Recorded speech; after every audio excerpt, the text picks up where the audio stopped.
ఐదేండ్లు అదానీ అంబానీల జపం చేసిన రాహుల్ గాంధీ ఇప్పుడెందుకు విమర్శించడం లేదని ప్రశ్నించారు ప్రధాని మోదీ. కాంగ్రెస్ కి ఎంత ముడుపులు అందాయని ప్రశ్నించారు.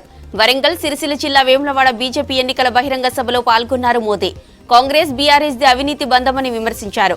కాంగ్రెస్ గెలిస్తే ఎస్సీ, ఎస్టీ, బీసీ రిజర్వేషన్లు తగ్గించి ముస్లింలకు కట్టబెడుతున్నారు.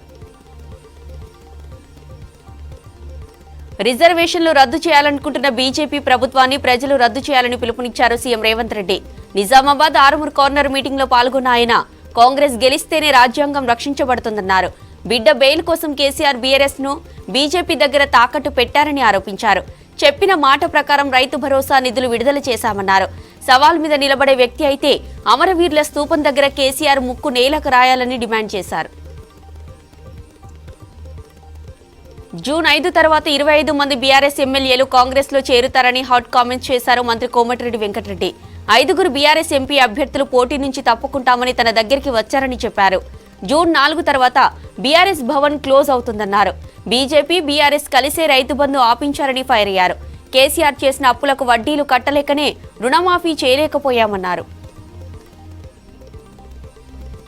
ఆగస్టు 15 లోపు రాష్ట్రంలో రైతులకు రుణమాఫీ చేసి తీరుతామన్నారు మంత్రి తుమ్మల నాగేశ్వరరావు. రైతు బీమాపై కేంద్రంతో చర్చించామని చెప్పారు. ఎలాంటి నష్టం జరిగినా రైతులకు బీమా అందేలా చర్యలు తీసుకుంటున్నామని తెలిపారు. ఖమ్మంలో నిర్వహించిన కిసాన్ కాంగ్రెస్ ఆత్మీయ సమ్మేళనంలో పాల్గొన్నారు మంత్రి. బీఆర్ఎస్ పాలనలో ఒక్క రేషన్ కార్డు ఇవ్వకుండా ప్రజలను ఇబ్బందులకు గురి చేశారన్నారు మంత్రి శ్రీధర్ బాబు.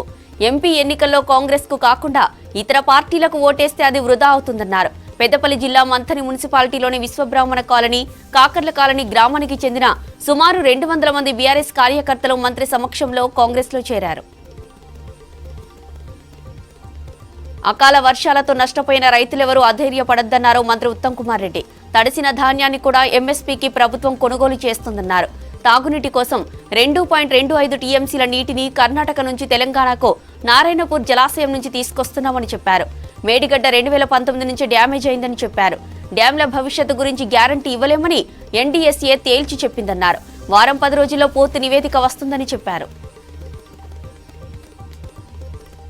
6 గ్యారంటీలతో మోసం చేసిన దొంగల బ్యాచ్ అన్నారు కాంగ్రెస్ అని కరీంనగర్ ఎంపీ బండి సంజయ్. రాజన్న సిరిసిల్ల జిల్లా వేములవాడ బహిరంగ సభలో ఆయన మాట్లాడారు. మోదీకి కుట్రలు, కుతంత్రాలు తెలియవన్నారు. రాష్ట్రానికి కేంద్రం గాడిద గుడ్డు ఇచ్చిందా అని సీఎం ఇష్టం వచ్చినట్లు మాట్లాడుతున్నారని ఫైర్ అయ్యారు బండి సంజయ్. రాష్ట్రానికి కేంద్రం ఎంతో ఇచ్చిందని చెప్పారు. తెలంగాణ మాజీ సీఎం కేసీఆర్ ఇంటికో ఉద్యోగం, నిరుద్యోగ వృత్తి ఇస్తానని చెప్పి ప్రజలను మోసం చేశారని విమర్శించారు చెన్నూరు కాంగ్రెస్ ఎమ్మెల్యే వివేక్ వెంకటస్వామి. ప్రధాని మోదీ ఏడాదికి 2 కోట్ల ఉద్యోగాలు కల్పిస్తామని మోసం చేశారన్నారు. రాష్ట్రంలో అధికారంలోకి వచ్చిన కాంగ్రెస్ వెంటనే 30,000 ఉద్యోగాలు ఇచ్చిందని చెప్పారు. మంచిర్యాలలో పెద్దపల్లి పార్లమెంటు నియోజకవర్గ యువ సమ్మేళనంలో పాల్గొన్నారు ఎమ్మెల్యే వివేక్. రాష్ట్రంలో కాంగ్రెస్ అన్ని వర్గాలను మోసం చేసిందన్నారు బీఆర్ఎస్ అధినేత కేసీఆర్. అరచేతిలో వైకుంఠం చూపించి కాంగ్రెస్ అధికారంలోకి వచ్చిందన్నారు.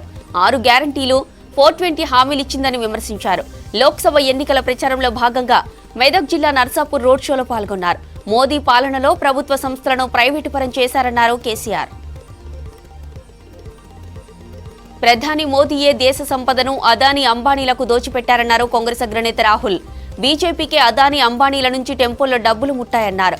ఎన్నికల ముందు అంబానీ, అదానీల గురించి ఆరోపణలు చేసి ఇప్పుడు మాట్లాడడం లేదన్న మోదీ వ్యాఖ్యలకు కౌంటర్ ఇచ్చారు. అదానీ, అంబానీలు డబ్బులివ్వడంపై సీబీఐ లేదా ఈడీతో విచారణ జరిపించాలని డిమాండ్ చేశారు రాహుల్. మోదీ 22 మంది వ్యాపారులకు 16 లక్షల కోట్ల రూపాయల రుణమాఫీ చేసింది నిజం కాదా అని ప్రశ్నించారు. మోదీకి బడా వ్యాపారులను బాగు చేయడం తెలిస్తే కాంగ్రెస్ కు పేదలను లక్షాధికారులను చేయడం తెలుసని చెప్పారు.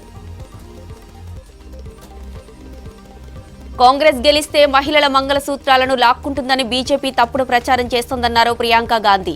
55 ఏళ్లు దేశాన్ని పాలించిన కాంగ్రెస్ ఎవరిని ఇబ్బంది పెట్టలేదని చెప్పారు. దేశం క్లిష్ట సమయంలో ఉన్నప్పుడు నెహ్రూ, ఇందిరాగాంధీలు సొంత ఆస్తులను త్యాగం చేశారన్నారు.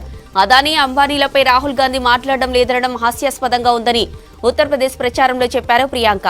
అదానీ, అంబానీలపై ఎవరికి ప్రేముందో ప్రజలకు తెలుసునన్నారు. కాంగ్రెస్ పార్టీ ఓవర్సీస్ చైర్మన్ పదవికి రాజీనామా చేశారు ఆ పార్టీ నేత శ్యామ్ పిట్రోడా. దేశంలోని ప్రజాస్వామ్యం, భిన్నత్వంపై ఆయన చేసిన వ్యాఖ్యలు కాంట్రవర్సీగా మారాయి. దక్షిణ ప్రజలు ఆఫ్రికన్ కనిపిస్తారంటూ పిట్రోడా చేసిన వ్యాఖ్యలు దుమారం లేపాయి. దీంతో పదవికి గుడ్ బై చెప్పారు శ్యామ్ పిట్రోడా.